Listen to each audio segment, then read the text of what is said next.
Just talk a little bit about the history of this building and how you acquired it. Well, the Fox Theater was actually called the State Theater. And it's funny because I grew up in the upstate of South Carolina. We had the State Theater also. The building's been here since the 1880s, but the theater started in 1936, and then it became the State, and then it turned into the Fox, or rejuvenated into the Fox in 62.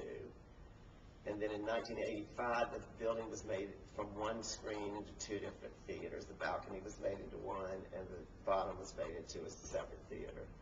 In 1987, it closed. Everybody moved out to the suburbs, Main Street dried up, and the theater closed. But then they brought in the Solid Gold Beauty Supplies renters in part of the building on the bottom floor, who actually saved it. They just kind of put plastic up and didn't use the rest of the building, so nobody was there. It just kind of sat there until we bought it in 2005. And the only way we got to buy this building was that the City of Columbia Hospitality gave us $300,000 to purchase the facility, knowing that it would really revive Main Street, especially in the 1600 block where we are. And the Lurie family that owned it, Lurie's is in Lurie's men's store, gave us a $129,000 in-kind contribution, which paid for the whole building. So we actually did end up paying $6,000 for, almost 12,000 square feet, which is crazy.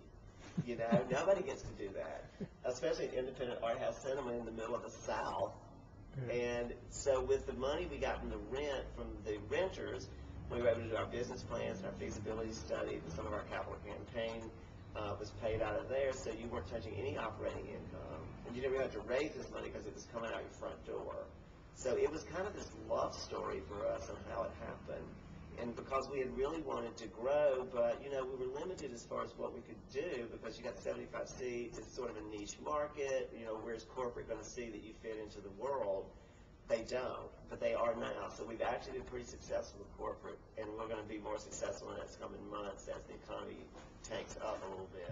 What was the original vision for the Nick, and how, when you move into this new space, how is it going to evolve?